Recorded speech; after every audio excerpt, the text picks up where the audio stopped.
Hello, I'm MBX and welcome back to the top 5 video. It's going to go through the top 5 features I irrationally love in Minecraft. That's because there's lots of features which it's really easy to explain why you like them, like, oh, golden carrots, they give you the best saturation in the game, or a really good enchanted bow. Everyone understands why these things are amazing, or, you know, an elytra for instance. All these sorts of things make a lot of sense to everyone. However, there's lots of features in Minecraft which I think are kind of a lot harder to truly explain, and I figured with today's video, why not go through the top 5 features which I, really do quite like, despite not many people agreeing with me, and that maybe you should like too. So hopefully you do enjoy the video, like if you do because it helps out the channel and lets know you do enjoy these sorts of top 5s. But with that said, let's get straight into it with the 5th, item in Minecraft I really irrationally like, which is actually the magma block. You're seeing it in front of me right now because I made this really nice little river bridge outfit, and I really like the magma block for like a billion different reasons, and it's just one of the best features they've added in a recent update that I feel like it, doesn't get as much appreciation as most people, perhaps probably should, because it's such a genius block in so many ways. First of all, how do you get it? You go to the Nether and you can mine it yourself, or you can craft it using a really nice recipe which uses an otherwise useless block. So yeah, its addition to the game was kind of useful for two different reasons. It made the Nether more exciting, as well as giving you another crafting recipe, but then once you actually craft the block, because that's way more exciting than just,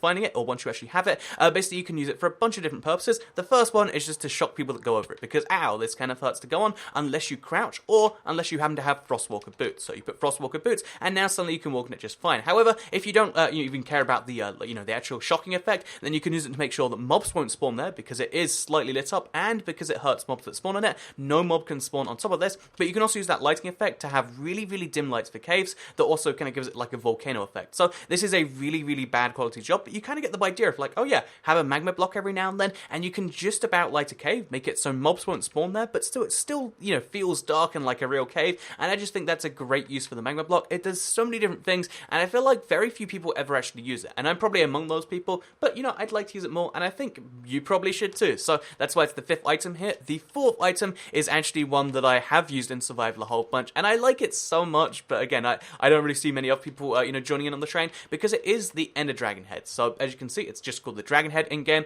and when you put this thing on, you'll realize that it's one of the most ridiculous items in Minecraft because of the size of it compared to your head. Like, it's literally, this big compared to you. You look entirely ridiculous while you have it on, but that's why I like it so much. It's just an entirely ridiculous piece of armor that also shows off that, yep, I killed the Ender Dragon at some point, then went to an end city, then found one of these, and now I'm wearing it on my head. But it doesn't just work as a, really cool accessory. You can also take it off if you want to, and if you put it next to a, if you put it next to a lever, so if we take this right down right now, put it in my inventory, and then we give it a redstone charge, through whatever way, you can actually make the mouth yap by itself, which is just, I love this thing so much. I have no idea why they felt the need to put it into the game, but I'm very happy with the fact that they did. Just look at this thing. But yeah, with that said, let me move on to the 3rd block I irrationally love in Minecraft, which is actually going to be the brick stairs. So I like brick blocks a lot, but I like brick stairs that extra step more, because I feel like, brick blocks make sense because you're making a house or something, but brick stairs are one of those things where most people really don't understand their purpose in the game. I don't blame people why, because it barely fits with any of the other blocks in the game. So if you have brick stairs, they're not going to blend with anything else, and to me, I love that because it's just so weird and different, and like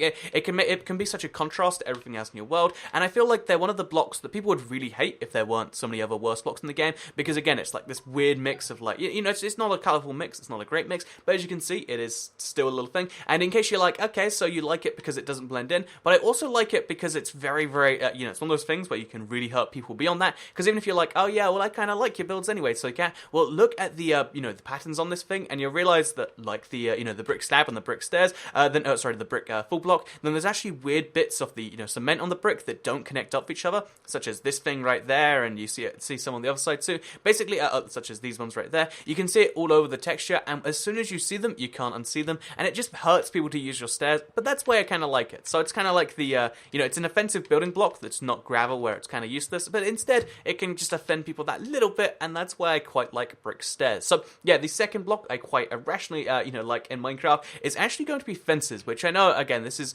going to seem weird. Like, fences are literally just a post in the ground that you can stand on. What is there to love there, Toycat? And the truth be told, there's quite a bit to love here, because basically fences are a block tall by the, the model, but their actual height is 1.5 blocks tall. So as you can see, I'm floating on top of the fence, and there's a lot of weird things you can do with the fact that these are 1.5 blocks tall, such as you can do this, like, oh look, I wasn't, it looks like you should fall down when you're on this, but you don't, because how fences work. You can also go between them and other fences, so this is one of the smallest gaps you can create in the game. You can make it so if you put carpet on there, you actually reduce the height of the fence for a little bit, which is very, very bizarre stuff. There's just lots of weird things you can do with fences that I really love. You know, every single technicality about them I do quite like, and of course that means that you can lock, you know, animals in as well pretty nicely. So if I wanted to take the sheep in here, I could. Obviously the sheep won't fit through this gap because this gap right here is only for players, but still, it's pretty cool that this does exist. It's pretty cool that you can play around the height of a block so much, and that's why I love fences so much. I have a lot of fun playing with them in creative sometimes, like, you know, trying to find out more and more secrets, and I love fences is what I'm saying here, and I think they're one of the better blocks in the game, but they're not quite the best rational feature in the game that I really love, which is one that I know nobody uses in survival, and admittedly I've never used in survival because why would you? However, it is a really, really fun block for if you're playing around in like a, you know, semi-creative, semi-survival world, like I have here for this tutorial, because it is actually going to be the TNT minecart block. So yeah, TNT minecarts can be used for a whole bunch of things, but one of my favorite things you're going to see right here, so I'm actually going to have to go into creative for this one. One of my favorite things you're going to see right here is the fact that they actually can balance on top of your head. So these are, bear in mind, this is, okay, so some of them can balance on top of your head sometimes.